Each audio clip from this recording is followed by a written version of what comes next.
Good evening ಮಕ್ಕಳೇ. ಎಲ್ಲರಿಗೂ ಇವತ್ತಿನ ಒಂದು ವಿದ್ಯಾಶಕ್ತಿಯ ಗಣಿತದ ಕ್ಲಾಸಿಗೆ ಸ್ವಾಗತ. ಹೋದ ಕ್ಲಾಸಲ್ಲಿ ನಾವು ಭೇಟಿ ಆಗ್ಲಿಲ್ಲ. ನಿಮ್ಗೆ ವಿಜ್ಞಾನದ ಕ್ಲಾಸ್ ಒಂದು ಎಕ್ಸ್ಟೆಂಡೆಡ್ ರೀತಿಯಲ್ಲಿ ನೀವು ಕೇಳ್ಕೊಂಡ್ರಿ, ಹೌದಾ? ಎಕ್ಸ್ಟೆಂಡೆಡ್ ಸೆಷನ್ ಆಗಿತ್ತು. ಒಂದಿಷ್ಟು ಕಾರಣಗಳಿಂದ ನಾವು ಮಾಡ್ಲಿಕ್ಕೆ ಆಗುದಿಲ್ಲ, ದಯವಿಟ್ಟು ಎಲ್ರು ಕ್ಷಮಿಸ್ಬೇಕು ಅದಕ್ಕೆ. ಹಾಗಾಗಿ ಇವತ್ತಿನ ಕ್ಲಾಸ್ ನಮ್ದು ಗಣಿತದನ್ನ ನಾವು ಮುಂದುವರಿಸೋಣ. ಎಲ್ರು ಹೇಗಿದ್ದೀರಾ? ಯಾವ ರೀತಿ ನಿಮ್ಮ ಪರೀಕ್ಷೆಯ ತಯಾರಿ ನಡೆದಿದೆ? ಹೌದಾ? ಇನ್ನೇನು ಜಾನ್ವರಿಯೂ ಕೂಡ ಅರ್ಧ ತಿಂಗಳು ಮುಗಿಲಿಕ್ ಬಂತು, ಹೌದಲ್ಲ? ಮಾರ್ಚ್ ಅಲ್ಲಿ ನಿಮ್ಮ ಒಂದು ಪರೀಕ್ಷೆ ಪ್ರಾರಂಭ ಆಗುತ್ತೆ, ಹೌದಾ? ಎಲ್ರೂ ಚಂದಾಗಿ ಓದ್ಕೋಬೇಕು, ಹೌದಾ? ಎಸ್. ನಮ್ಮ ಒಂದು ಟಾಪಿಕ್ ಏನಿದೆ, ನಮ್ಮ ಚಾಪ್ಟರ್ ಅನ್ನ ನಾವು ಕಂಟಿನ್ಯೂ ಮಾಡೋಣ. ನಾವು ಯಾವ ಚಾಪ್ಟರ್ ಮೇಲೆ ನಾವು ಚರ್ಚೆ ಮಾಡ್ತಿದ್ವಿ ಮಕ್ಳೇ? ಬೀಜೋಕ್ತಿ ಮೇಲೆ, ಹೌದಲ್ಲ?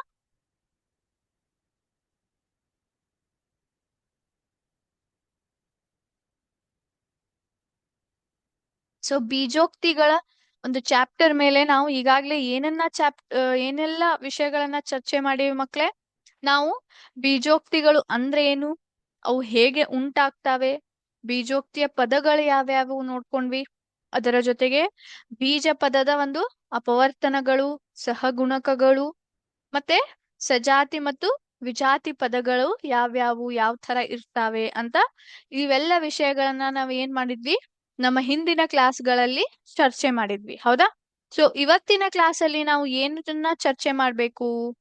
ನಾವು ಇವತ್ತು ಬೀಜೋಕ್ತಿಗಳಿಗೆ ಸಂಬಂಧಪಟ್ಟಂತ ಕೆಲವೊಂದು ಶಬ್ದ ಅರ್ಥಗಳನ್ನ ನಾವಿಲ್ಲಿ ತಿಳ್ಕೊಳ್ಳಿಕ್ಕೆ ಪ್ರಯತ್ನ ಮಾಡೋಣ, ಹೌದಾ? ಯಾವ್ಯಾವು ಅಂತಂದ್ರೆ, ಮೊದ್ಲಿಗೆ ಏಕಪದೋಕ್ತಿಗಳು, ದ್ವಿಪದೋಕ್ತಿಗಳು, ತ್ರಿಪದೋಕ್ತಿಗಳು ಮತ್ತೆ ಬಹುಪದೋಕ್ತಿಗಳು. ಇವೆಲ್ಲ ಒಂದು ಶಬ್ದಗಳ ಅರ್ಥ ಏನು, ಅವು ಯಾವ ರೀತಿ ನಮ್ಮ ಬೀಜೋಕ್ತಿಗಳಲ್ಲಿ ನಾವು ಉಪಯೋಗಿಸ್ತೀವಿ ಅಥವಾ ಕಾಣ್ತೀವಿ ಅಂತ ತಿಳ್ಕೊಳ್ಳೋಣಂತ. ಏಕ ಪದೋಕ್ತಿಗಳು.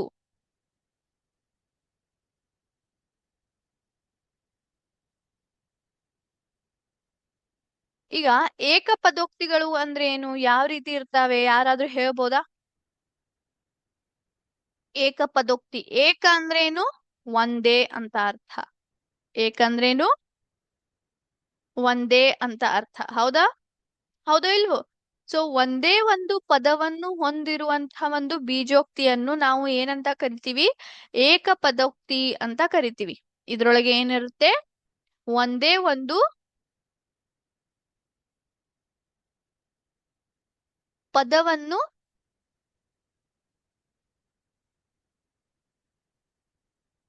ಹೊಂದಿರುವಂತಹ ಒಂದು ಬೀಜೋಕ್ತಿ, ಹೊಂದಿರುವಂತಹ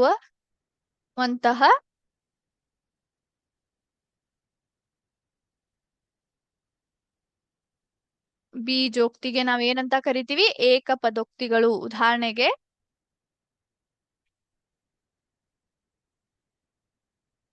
7xy - 5x z² 4. ಇವೆಲ್ಲ ನೀವು ಗಮನಿಸಿದ್ರೆ ಬೇರೆ ಬೇರೆ ಬೀಜೋಕ್ತಿಗಳಾಗಿದ್ದಾವೆ, ಹೌದಾ? ಆದ್ರೆ ಇದರಲ್ಲಿ ಏನಿದೆ ಹೇಳಿ ಮಕ್ಳೇ? ಹೇಳಿ, ಏನಿದೆ ಹೇಳಿ ನೋಡೋಣ. ಇಲ್ಲಿ ಒಂದೇ ಪದ ಇದೆ, ಪದ ಇದೆ, ಹೌದಾ ಇಲ್ಲೋ? ಒಂದೇ ಒಂದು ಪದವನ್ನು ಹೊಂದಿರುವಂತಹ ಒಂದು ಬೀಜೋಕ್ತಿಗೆ ನಾವು ಏಕಪದೋಕ್ತಿ ಅಂತ ಕರಿತೀವಿ. ಇಲ್ಲೇ ಒಂದೇ, ಇದು ಪೂರ್ತಿ 7xy ಮೂರು ಕೂಡಿ ಪದ ಇದು, ಹೌದಾ? ಇದರಲ್ಲಿ ಎರಡು ಬೇರೆ ಬೇರೆ ಬೀಜೋಕ್ತಿಗಳ ಅಥವಾ ಬೀಜ ಪದಗಳು ಇಲ್ಲಿ, ಹೌದಾ? ಒಂದೇ ಪದ ಇದೆ, ಹಾಗಾಗಿ ಇದಕ್ಕೆ ಏಕಪದೋಕ್ತಿಗಳು ಅಂತ ಕರಿತೀವಿ ನಾವು. ಅದೇ ರೀತಿಯಲ್ಲಿ ದ್ವಿಪದೋಕ್ತಿಗಳು.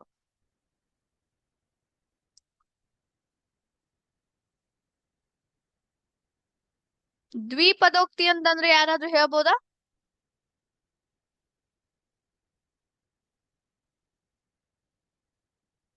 ದ್ವಿಪದೋಕ್ತಿ ಅಂದ್ರೆ ಏನು, ಯಾರಾದ್ರೂ ಹೇಳ್ಬೋದಾ? ಎರಡು. ಎಸ್, ದ್ವಿ ಅಂದ್ರೆ ಎರಡು. ಎರಡು ವಿಜಾತಿ ಪದಗಳನ್ನು ಹೊಂದಿರ್ತಾವೆ. ಎರಡು ವಿಜಾತಿ ಪದವನ್ನು ಹೊಂದಿರುವಂತಹ ಒಂದು ಬೀಜೋಕ್ತಿಯನ್ನು ನಾವ್ ಏನಂತ ಕರಿತೀವಿ?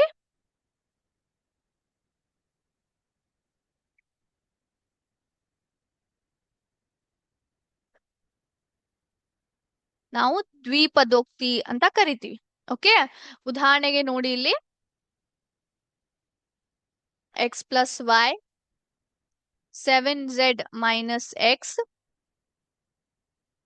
a² - b². ಸೊ ಇವೆಲ್ಲ ಕೂಡ ದ್ವಿಪದೋಕ್ತಿಯ ಒಂದು ಉದಾಹರಣೆಗಳು. ನೀವಿಲ್ಲಿ ಗಮನಿಸಿದ್ರೆ ಯಾವ ಎರಡು ಪದಗಳನ್ನ ಬಳಸಿದ್ದೇವಲ್ಲ, ಅವು ಎರಡು ಏನಿದಾವೆ, ವಿಜಾತಿ ರೂಪದಲ್ಲಿದಾವೆ ಮಕ್ಳೇ. ಯಾಕೆ ವಿಜಾತಿಯನ್ನ ತಗೋತೀವಿ ನಾವು ಇಲ್ಲಿ? ವಿಜಾತಿ ಪದಗಳನ್ನ ಯಾಕೆ ಬಳಸ್ತೀವಂದ್ರೆ, ನಾವ್ ಏನಾರೆ ಸಜಾತಿ ಪದಗಳನ್ನ ಬಳಸಿದ್ರೆ ಅವ್ರ ನಡು ನಾವ್ ಯಾವ್ದೇ ತರದ ಒಂದು ಆಪರೇಷನ್ ಮಾಡ್ರಿ, ಅಂದ್ರೆ ಎಡಿಷನರೆ ಮಾಡ್ರಿ, ಸಂಕಲನ, ವ್ಯವಕಲನ, ಗುಣಾಕಾರ ಅಥವಾ ಭಾಗಾಕಾರ ಮಾಡಿದ್ರೆ ಅವು ಏನ್ ಮಾಡ್ಬಿಡ್ತಾವೆ, ನಾವ್ ಅದನ್ನ ಮಾಡ್ಬೇಕಾಗ್ತದ. ಫಾರ್ ಎಕ್ಸಾಂಪಲ್, ಈಗ x+x ಅಂತ ನಾನು 2 ಬರ್ದೆ ಅಂತಂದ್ರೆ ಇವೆರಡು ಕೂಡ್ಕೊಂಡು ಏನಾಗ್ಬಿಡ್ತಾವೆ, 2x ಅಂತ ಆಗ್ಬಿಡ್ತಾವೆ. 2x ಅಂತ ಆಗ್ಬಿಡ್ತಾವೆ. ಹಾಗಾಗಿ ಯಾವತ್ತು ಸಜಾತಿ ಪದಗಳ ನಡುವೆ ನೀವು ಯಾವುದೇ ತರದ ಒಂದು ಆಪರೇಷನ್ ಮಾಡಿದ್ರೆ ನಿಮ್ಗೆ ಏನಾಗ್ಬಿಡ್ತದೆ, ನಾವು ಕೂಡಿಸ್ಬೇಕಾಗ್ತದ ಅಥವಾ ಕಳಿಬೇಕಾಗ್ತದ, ಇಲ್ಲ ಗುಣಿಸ್ಬೇಕಾಗ್ತದ, ಇಲ್ಲ ಭಾಗಿಸ್ಬೇಕಾಗ್ತದೆ.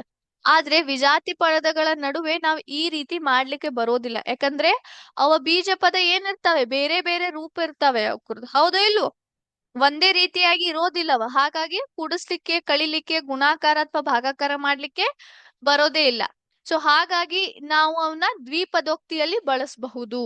ಸೊ ಎರಡು ವಿಜಾತಿ ಪದಗಳನ್ನ ತೆಗೆದುಕೊಂಡು ನಾವೇನಾರೆ ಬರದ್ವಿ ಅಂದ್ರೆ ಓಕೆ, ನಾವ್ ಏನಂತ ಕರಿತೀವಿ, ದ್ವಿಪದೋಕ್ತಿ. ಇಲ್ಲಿ ನೀವು ಗಮನಿಸಿದ್ರೆ ನಡುವೆ ನಾವ್ ಏನ್ ಬಳಸ್ತಾ ಇದ್ವಿ, ಯಾವುದೇ ಆಪರೇಷನ್ ಪ್ಲಸ್ ಅಥವಾ ಮೈನಸ್ ಅನ್ನ ಇಲ್ಲಿ ಬಳಸಿದ್ದೇನೆ ನಾನು, ಹೌದಾ? ಸೊ ಈ ರೀತಿ ಆಪರೇಷನ್ ಅನ್ನ ಬಳಸಿ ನಾವೇನ್ ಮಾಡ್ತೀವಿ, ಎರಡೂ ವಿಜಾತಿ ಪದವನ್ನ ಬೇರೆ ಬೇರೆ ರೀತಿಯಾಗಿ, ಎಕ್ಸ್ ಬೇರೆ ವೈ ಬೇರೆ, ಹಾಗಾಗಿ ಇದು ದ್ವಿಪದೋಕ್ತಿ ಅಂತ ಕರಿತೀವಿ ನಾವು. ಓಕೆ, ಎಸ್, ಮುಂದೆ ಹೋಗೋಣಂತೆ.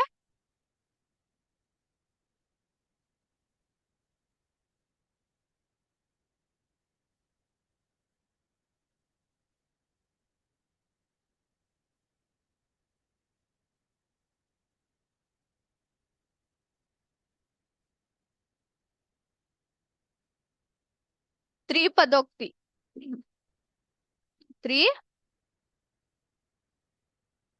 ತ್ರಿಪದೋಕ್ತಿ ತ್ರಿಪದೋಕ್ತಿ ಅಂದ್ರೆ ಏನು? ಮೂರು ವಿಜಾತಿ ಪದಗಳನ್ನ ಒಂದು ಹೊಂದಿರುವಂತಹ ಬೀಜೋಕ್ತಿಯನ್ನ ನಾವು ತ್ರಿಪದೋಕ್ತಿ ಅಂತ ಕರಿತೀವಿ. ಮೂರು ಪದಗಳನ್ನು ಹೊಂದಿರುವಂತಹ ಒಂದು ಬೀಜೋಕ್ತಿ.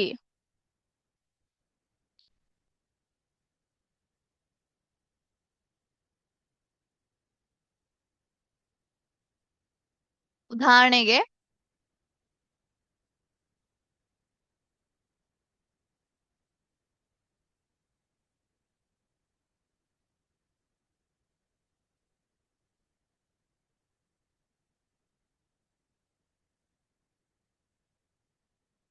ಎಸ್, ಇವೆಲ್ಲ ನಾನು ಏನ್ ಉದಾಹರಣೆ ಬರ್ದಿದ್ದೀನಲ್ಲ ಮಕ್ಳೇ, ಅಲ್ಲಿ ನೀವು ಗಮನಿಸಿದ್ರೆ ಎಷ್ಟು ಪದಗಳಿದಾವೆ ನೋಡಿ. ಇಲ್ಲಿ 3 ಪದಗಳಿದಾವೆ. 1 2 3, ನಂತರ 1 2 3, ನಂತರ ಮತ್ತೆ ಇಲ್ಲಿ 1 2 3. ಈ ರೀತಿ 3 ಪದಗಳನ್ನ ತೆಗೆದುಕೊಂಡು ಅಥವಾ ಅದನ್ನ ಜೋಡಿಸ್ಕೊಂಡು ನಾವೇನಾದ್ರೆ ಬೀಜೋಕ್ತಿ ಬರೆದ್ರೆ ಅದಕ್ಕೆ ನಾವ್ ಏನಂತ ಕರಿತೀವಿ, ತ್ರಿಪದೋಕ್ತಿ ಅಂತ ಕರಿತೀವಿ. ಇಲ್ಲಿ ಪದಗಳು ಯಾವಿರ್ತಾವ ಮಕ್ಳೇ? ವಿಜಾತಿ ಪದಗಳು ಇರ್ತಾವೆ. 3 ವಿಜಾತಿ ಪದಗಳು ಇರ್ತಾವೆ. 3 ಕೂಡ ವಿಜಾತಿ ಪದಗಳು ಇರ್ತವೆ. ಯಾಕಂದ್ರೆ ನಾನು ಈಗಾದ್ರೆ ಹೇಳ್ದೆ, ಸಜಾತಿ ತಗೊಂಡ್ರೆ ನಾವೇನ್ ಮಾಡ್ಬೇಕಾಗ್ತದ, ಆಪರೇಷನ್ ಅದ್ರ ಮೇಲೆ ಇಂಪ್ಲಿಮೆಂಟ್ ಆಗ್ಬಿಡ್ತದ, ಅದು ಬಳಸ್ಬೇಕಾಗ್ತದ ನಾವು, ಹೌದೋ ಇಲ್ವೋ? ಆದ್ರೆ ವಿಜಾತಿ ಪದಗಳ ನಡುವೆ ನಾವು ಯಾವುದೇ ತರದ್ದು ಕೂಡಿಸೋದು, ಕಳಿಯುವುದು ಅಥವಾ ಗುಣಿಸೋದು, ಇಲ್ಲ ಭಾಗಾಕಾರ ಮಾಡೋದಿಲ್ಲ, ಹೌದಾ? ಸೊ ಹಾಗಾಗಿ ನೀವು 3 ವಿಜಾತಿ ಪದಗಳನ್ನ ಹೊಂದಿರುವಂತ ಬೀಜೋಕ್ತಿಗೆ ನಾವೇನಂತ ಕರಿತೀವಿ, ತ್ರಿಪದೋಕ್ತಿ ಅಂತ ಕರಿತೀವಿ. ನಂತರ ಬರುತ್ತೆ ಬಹುಪದೋಕ್ತಿ.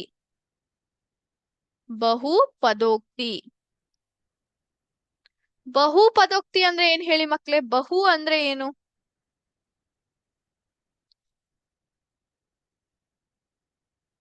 ಬಹು ಅಂದ್ರೆ ಏನು ಹೇಳ್ಬೋದಾ? ಬಹು ಅಂದ್ರೆ ಏನು? ಸೊ ಬಹುಪದೋಕ್ತಿ ಅಂತಂದ್ರೆ ಯಾವತ್ತು ಒಂದು ಅಥವಾ ಒಂದಕ್ಕಿಂತ ಹೆಚ್ಚಿನ ಪದಗಳನ್ನ ಬಳಸಿ ನಾವೇನಾರೆ ಬೀಜೋಕ್ತಿ ಬರದ್ರೆ ಅದಕ್ಕೆ ನಾವೇನಂತ ಕರಿತೀವಿ? ಬಹುಪದೋಕ್ತಿಗಳು ಅಂತ ಕರಿತೀವಿ. ಹಾಗಾದ್ರೆ ಏಕಪದ, ದ್ವಿಪದ, ತ್ರಿಪದಗಳು ಏನೇನಿವು? ಇವೆಲ್ಲ ಕೂಡ ಬಹುಪದೋಕ್ತಿಗಳೇ ಮಕ್ಳೇ. ಏಕಪದೋಕ್ತಿಗಳು, ದ್ವಿಪದೋಕ್ತಿಗಳು ಮತ್ತು ತ್ರಿಪದೋಕ್ತಿಗಳು ಕೂಡ ಏನಿದೆ? ಬಹುಪದೋಕ್ತಿಗಳ ಒಂದು ಭಾಗವಾಗಿದೆ. ಬಹುಪದೋಕ್ತಿ ಅಂತಂದ್ರೆ ಒಂದು ಅಥವಾ ಒಂದಕ್ಕಿಂತ ಹೆಚ್ಚು ನಾವು ಪದಗಳನ್ನ ಬಳಸಿ ಬೀಜೋಕ್ತಿಗಳನ್ನ ಬರಿತೀವಿ ಅಂದ್ರೆ ಅವಾಗ ಅವೆಲ್ಲ ಪದಗಳಿಗೆ ನಾವ್ ಏನಂತ ಕರಿತೀವಿ ಅಥವಾ ಅವೆಲ್ಲ ಬೀಜೋಕ್ತಿಗೆ ಬಹುಪದೋಕ್ತಿಗಳಂತಾನೆ ಕರಿತೀವಿ. ಅದ್ರ ಒಳಗಡೆ ನಾವು 3 ತರ ಏನ್ ಮಾಡ್ತೀವಿ ಇಲ್ಲಿ ಕ್ಲಾಸಿಫೈ ಮಾಡಿದೀವಿ. ಒಂದು ಏಕಪದೋಕ್ತಿಗಳು, ದ್ವಿಪದೋಕ್ತಿಗಳು ಮತ್ತು ತ್ರಿಪದೋಕ್ತಿಗಳು. ಇವು 3 ಕೂಡ ಏನಾಗಿದೆ? ಬಹುಪದೋಕ್ತಿಗಳ ಒಂದು ಭಾಗವೇ ಇದೆ. ಓಕೆ. ಸೊ ಬಹುಪದೋಕ್ತಿ ಅಂತಂದ್ರೆ ಒಂದು ದೊಡ್ಡದಾದಂತಹ ಕಾನ್ಸೆಪ್ಟ್, ಬಹಳ ಏನು ವಿಶಾಲವಾದ ಅರ್ಥವಾಗಿದೆ ಅದರದ್ದು. ಅದ್ರ ಒಳಗಡೆ ಏಕಪದೋಕ್ತಿಗಳು, ದ್ವಿಪದೋಕ್ತಿಗಳು ಮತ್ತು ತ್ರಿಪದೋಕ್ತಿಗಳು ಬರ್ತಾವೆ. ಓಕೆ. ಸೊ ಇದ್ರ ಮೇಲೆ ಒಂದು ಚಿಕ್ಕದಾದಂತಹ ಆಕ್ಟಿವಿಟಿ ಮಾಡೋಣ ನಾವು. 1 ನಿಮಿಷ ನಿಮ್ಗೆ ನನ್ನ ಸ್ಕ್ರೀನ್ ಅನ್ನ ಶೇರ್ ಮಾಡ್ತೀನಿ ಮಕ್ಳೇ.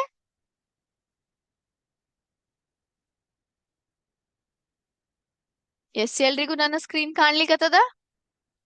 ಸೊ ನಾವ್ ಏನನ್ನ ಕ್ಲಾಸಿಫೈ ಮಾಡ್ಬೇಕು ಈಗ?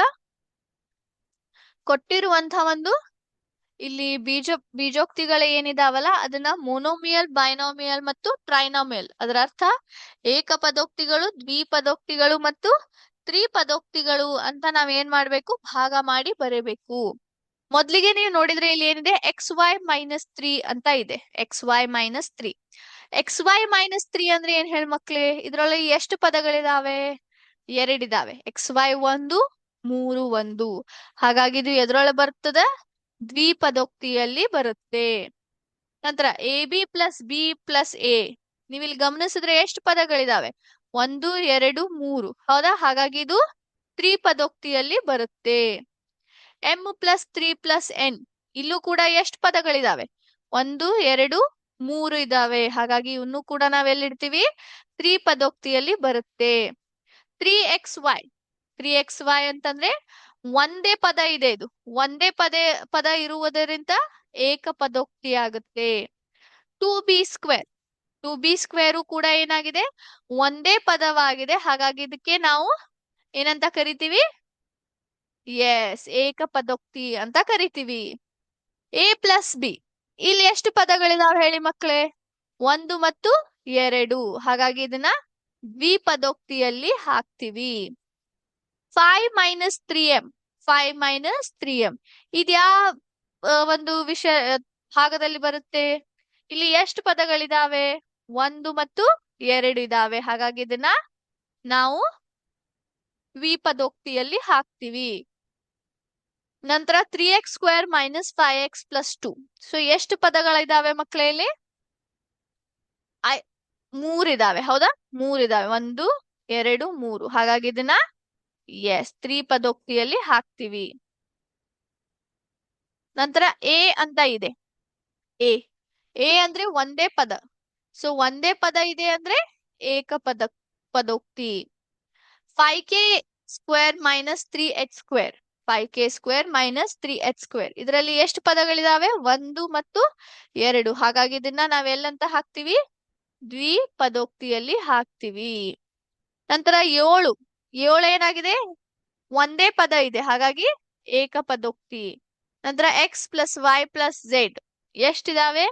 3 ಪದಗಳಿದಾವೆ. 1, 2, 3. ಹಾಗಾಗಿ ತ್ರಿಪದೋಕ್ತಿಯಲ್ಲಿ ಹಾಕ್ತಿವಿ. ಚೆಕ್ ಮಾಡೋಣ ನಮ್ಮ ಆನ್ಸರ್ ಕರೆಕ್ಟ್ ಇದೆಯಾ ಇಲ್ಲೋ ಅಂತ.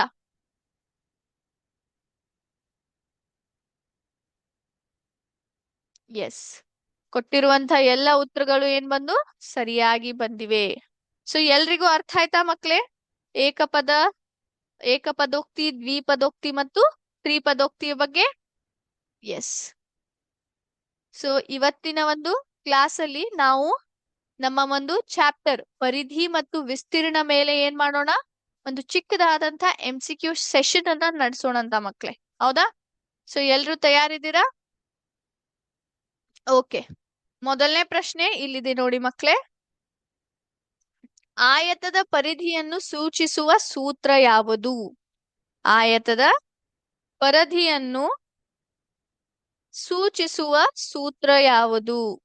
Option A L into B, option B 2 into L plus B, option C L plus B. L ಮತ್ತು ಬಿ ಅಂದ್ರೆ ಲೆಂತ್ ಮತ್ತು ಬ್ರೆತ್ ಅಂತ ಅದರ ಅರ್ಥ. ಉದ್ದ ಮತ್ತು ಅಗಲ ಅಂತ ನಾವೇನ್ ಹೇಳ್ತೀವಲ್ಲ ಅದು. ಸೊ ಆಯತದ ಒಂದು ಪರಿಧಿಯನ್ನ ಸೂಚಿಸುವಂತ ಒಂದು ಸೂತ್ರ ಯಾವುದು ಹೇಳಿ ಮಕ್ಳೇ? ಯಾವುದು correct option? Yes, option B 2 into length plus breadth. ಎರಡನೇ ಪ್ರಶ್ನೆ, 6 ಸೆಂಟಿಮೀಟರ್ ಬದಿ ಇರುವ ಚೌಕದ ವಿಸ್ತೀರ್ಣ. 6 ಸೆಂಟಿಮೀಟರ್ ಬದಿ ಇರುವ ಚೌಕದ ವಿಸ್ತೀರ್ಣ dash. Option A 12 centimetre square, option B 24 centimetre square, option C 36 centimetre square. 6 centimetre ಬದಿ ಇರುವ ಚೌಕದ ವಿಸ್ತೀರ್ಣ. ಚೌಕದ ವಿಸ್ತೀರ್ಣದ ಫಾರ್ಮುಲಾ ಏನಿದೆ ಹೇಳಿ ಮಕ್ಳೇ? ಬಾಹು ಇಂಟು ಬಾಹು ಅಥವಾ ಬದಿ ಇಂಟು ಬದಿ ಅಂತ ಹೇಳ್ತೀವಿ ನಾವು. ಸೊ ಇಲ್ಲಿ ಆಗ್ಲೇ ಒಂದ್ ಬಾಹುವಿನ ಅಳತೆ ನಿಮ್ಗೆ ಕೊಟ್ಟಿದ್ದಾರೆ 6 ಸೆಂಟಿಮೀಟರ್. ಹಾಗಾಗಿ ಎಷ್ಟು ಬರುತ್ತೆ? 6 into 6, yes, option C 36 centimetre square. ಮೂರನೇ ಪ್ರಶ್ನೆ, ಆಯತದ ಉದ್ದ 10 ಸೆಂಟಿಮೀಟರ್ ಮತ್ತು ಅಗಲ 5 ಸೆಂಟಿಮೀಟರ್ ಇದ್ದರೆ ಅದರ ವಿಸ್ತೀರ್ಣ. ಆಯತದ ಉದ್ದ 10 ಸೆಂಟಿಮೀಟರ್ ಮತ್ತು ಅಗಲ 5 ಸೆಂಟಿಮೀಟರ್ ಇದ್ದರೆ ಅದರ ವಿಸ್ತೀರ್ಣ. Option A 50 centimetre square, option B 30 centimetre square, option C 15 centimetre square. ಆಯತದ ವಿಸ್ತೀರ್ಣ ಫಾರ್ಮುಲಾ ಏನಿದೆ ಮಕ್ಳೇ? ಉದ್ದ ಇಂಟು ಅಗಲ, ಹೌದಾ ಇಲ್ವೋ? ಸೊ ಹಾಗೆ 10 ಇಂಟು 5 ಮಾಡಿದ್ರೆ 15 50 ಸೆಂಟಿಮೀಟರ್ ಸ್ಕ್ವೇರ್. ಎಸ್. ನಾಲ್ಕನೇ ಪ್ರಶ್ನೆ, 8 ಸೆಂಟಿಮೀಟರ್ ಬದಿ ಇರುವ ಚೌಕದ ಪರದಿ. 8 ಸೆಂಟಿಮೀಟರ್ ಬದಿ ಇರುವ ಅಂದ್ರೆ ಬಾಹು ಇರುವ ಚೌಕದ ಪರದಿ. Option A 16 centimetre, option B 32 centimetre, option C 64 centimetre.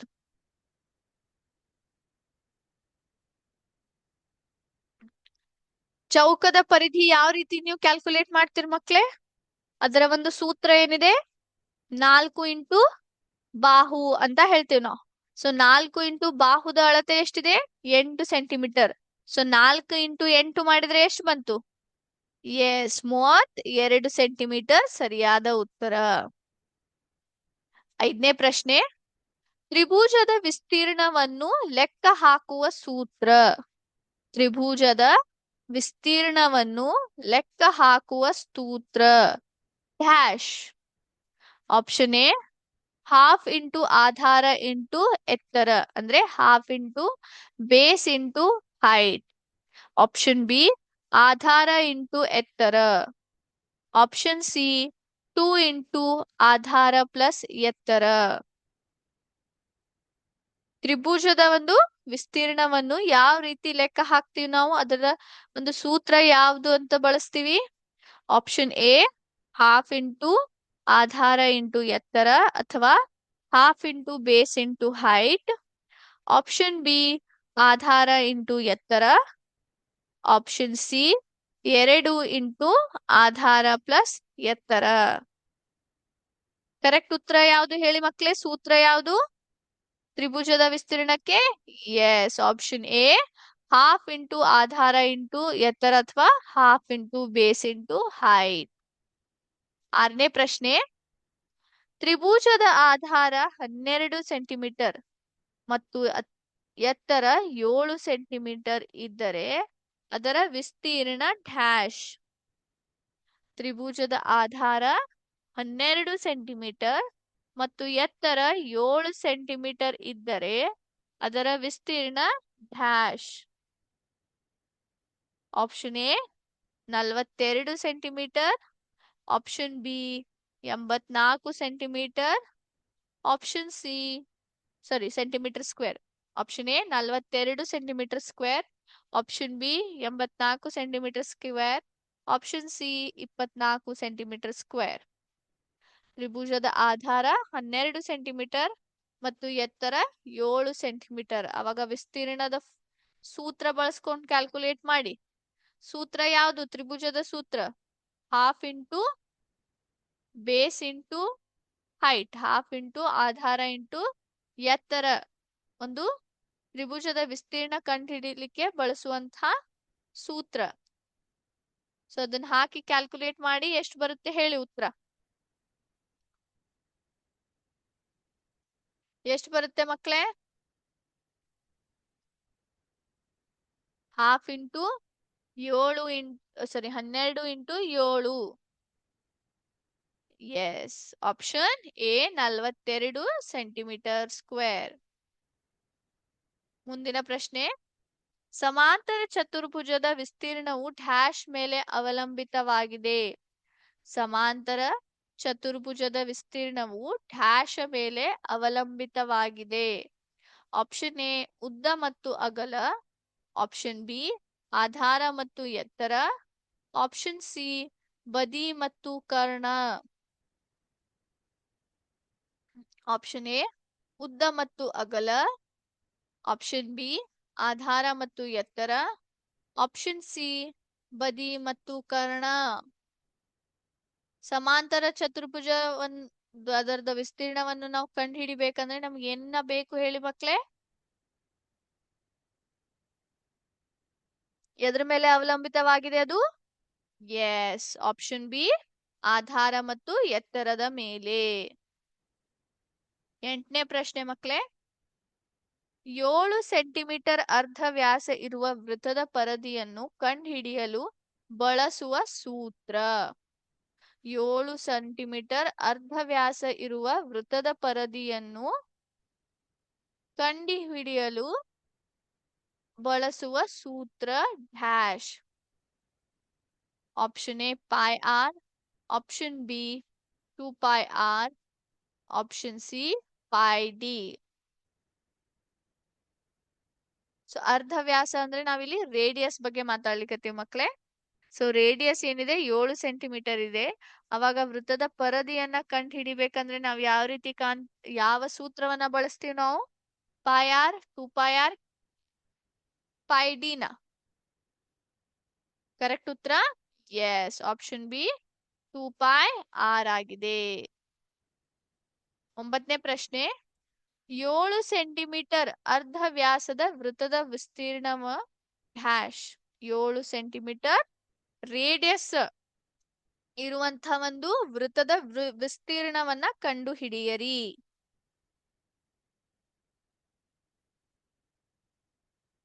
Option A 154 centimetre square, option B 44 centimetre square, option C 98 centimetre square. So ವೃತ್ತದ ವಿಸ್ತೀರ್ಣ ಯಾವ ರೀತಿ ಕಂಡು ಹಿಡಿತೀರಿ ಮಕ್ಳೇ ನೀವು? ಸೂತ್ರ ಏನು ಅದರದ? ಏರಿಯಾ ಆಫ್ ಸರ್ಕಲ್ ಅನ್ನ ಕಂಡು ಹಿಡಿಲಿಕ್ಕೆ ಏನನ್ನ ಬಳಸ್ತೀವಿ? ಎಸ್, ಪೈ ಆರ್ ಸ್ಕ್ವೇರ್ ಅನ್ನ ಬಳಸ್ತೀವಿ. ಹೌದಾ? ಸೂತ್ರ ಏನ್ ಬರುತ್ತೆ ಹೇಳಿ? 154 ಸೆಂಟಿಮೀಟರ್ ಸ್ಕ್ವೇರ್. ಎಸ್, ಕರೆಕ್ಟ್ ಮಕ್ಳೇ, ವೆರಿ ಗುಡ್. 10ನೇ ಪ್ರಶ್ನೆ, ಕೊನೆ ಪ್ರಶ್ನೆಯಲ್ಲಿದೆ ನೋಡಿ ಮಕ್ಳೇ. ಆಯತದ ಪರಿಧಿ 40 ಸೆಂಟಿಮೀಟರ್, ಅದರ ಉದ್ದ 12 ಸೆಂಟಿಮೀಟರ್ ಇದ್ದರೆ ಅದರ ಅಗಲ ಡ್ಯಾಶ್. ಆಯತದ ಪರಿಧಿ 40 ಸೆಂಟಿಮೀಟರ್, ಅದರ ಉದ್ದ 12 ಸೆಂಟಿಮೀಟರ್ ಇದ್ದರೆ ಅದರ ಅಗಲ dash. Option A 8 centimetre, option B 10 centimetre, option C 12 centimetre. ನಮ್ಗೆ ಈಗಾಗ್ಲೇ ಪರಿಧಿಯನ್ನ ಕೊಟ್ಟಿದ್ದಾರೆ, ನಂತರ ಅದರ ಉದ್ದವನ್ನ ಕೊಟ್ಟಿದ್ದಾರೆ. ನಾವ್ ಏನನ್ನ ಕಂಡು ಹಿಡಿಬೇಕು? ಅಗಲ. ಹೌದಾ? ಸೊ ಆಯತದ ಪರಿಧಿಯ ಒಂದು ಸೂತ್ರ ಏನು? 2 ಇಂಟು ಲೆಂತ್ ಪ್ಲಸ್ ಬ್ರೆಡ್ ಅಂತ ಹೇಳ್ತೀವಿ ನಾವು. ಹೌದಾ? ಉದ್ದ ಮತ್ತು ಉದ್ದ ಪ್ಲಸ್ ಅಗಲ. ಸೊ ನಮ್ ಕಡೆ ಉದ್ದ ಇದೆ, ಪರಿಧಿ ಇದೆ, ಆದ್ರೆ ಅಗಲ ಇಲ್ಲ. ಸೊ ಕ್ಯಾಲ್ಕುಲೇಟ್ ಮಾಡಿ ಹೇಳಿ ಮಕ್ಳೇ, ಎಷ್ಟು ಬರುತ್ತೆ? Option A correct. Very good. 8 centimetre ಉತ್ತರವಾಗಿದೆ. ಸೊ ಇವತ್ತಿನ ಒಂದು MCQ ಸೆಷನ್ ಮಕ್ಕಳೇ ಇಲ್ಲಿಗೆ ಸ್ಟಾಪ್ ಮಾಡ್ತೀನಂತೆ. ಸೊ ಈಗಾಗ್ಲೇ ಸಮಯ ಏನಾಗಿದೆ? ಮುಗಿಲಿಕ್ಕೆ ಬಂದಿದೆ. ಹೌದಾ? ಸೊ ಕ್ಲಾಸನ್ನ ಮುಗಿಸುವ ಮುಂಚೆ ಒಂದು ಚಿಕ್ಕದಾದ ಜನರಲ್ ನಾಲೆಡ್ಜ್ ಒಂದು ಸೆಷನ್ ಅನ್ನ ಮಾಡಿ ಮುಗಿಸ್ಬಿಡೋಣ ಅಂತ. ಎಸ್, ಮೊದಲನೇ ಪ್ರಶ್ನೆ ಮಕ್ಕಳೇ, where is the Eiffel tower? Eiffel tower ಎಲ್ಲಿದೆ ಮಕ್ಕಳೇ? ಪ್ಯಾರಿಸ್ ಫ್ರಾನ್ಸ್ ನಲ್ಲಿ, ಝೆಲೆನೋಗ್ರಾದಸ್ ರಷ್ಯಾದಲ್ಲಿ, ನ್ಯೂಯಾರ್ಕ್ USA ಅಲ್ಲಿ. ಹೇಳ್ಬೋದಾ ಯಾರಾದ್ರೂ ಐಫಿಲ್ ಟವರ್ ಎಲ್ಲಿದೆ? ಎಸ್, ಪ್ಯಾರಿಸ್ ಫ್ರಾನ್ಸ್ ನಲ್ಲಿದೆ. ಮುಂದಿನ ಪ್ರಶ್ನೆ, ಯಾರು ಟೆಲಿಫೋನ್ ಅನ್ನ ಕಂಡು ಹಿಡಿದರು? ಟೆಲಿಫೋನ್ ಅನ್ನ ಯಾರು ಕಂಡು ಹಿಡಿದರು? ಯಾರು ಕಂಡು ಹಿಡಿದ್ರು? Professor and chip, Isaac Newton ಅಥವಾ ಅಲೆಕ್ಸಾಂಡರ್ ಗ್ರಹಂ ಬೆಲ್? ಯಾರು ಕಂಡು ಹಿಡಿದ್ರು ಮಕ್ಳೇ ಟೆಲಿಫೋನ್ ಅನ್ನ?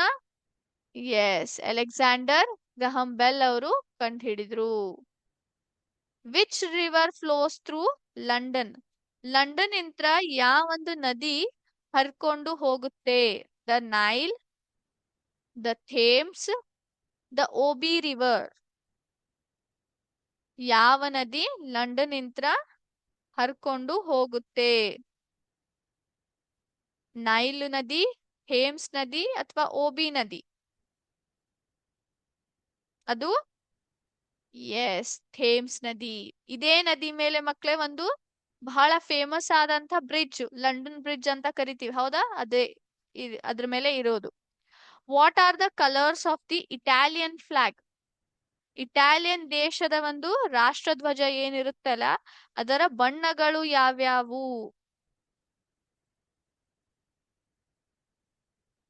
ಬಿಳಿ, ನೀಲಿ, ಕೆಂಪು, ಹಸಿರು, ಬಿಳಿ, ಕೆಂಪು, ಹಸಿರು, ಕರಿ ಮತ್ತು ಬಿಳಿ, ಸಾರಿ ಮತ್ತು ನೀಲಿ. ಯಾವ್ದಿದೆ ಇಟಾಲಿಯನ್ ದೇಶದ ಒಂದು ಧ್ವಜದಲ್ಲಿ? ಯಾವ ಬಣ್ಣಗಳನ್ನ ನಾವು ಕಾಣ್ಬೋದು?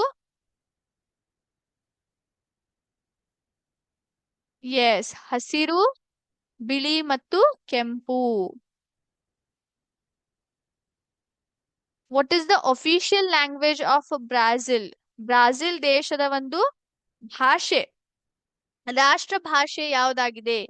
ಪೋರ್ಚುಗೀಸ್, ಸ್ಪ್ಯಾನಿಷ್ ಅಥವಾ ಇಂಗ್ಲಿಷ್? ಬ್ರೆಜಿಲ್ ದೇಶದ ಒಂದು ಅಫಿಷಿಯಲ್ ಅಂದ್ರೆ ರಾಷ್ಟ್ರ ಭಾಷೆ ಯಾವುದು ಆಗಿದೆ?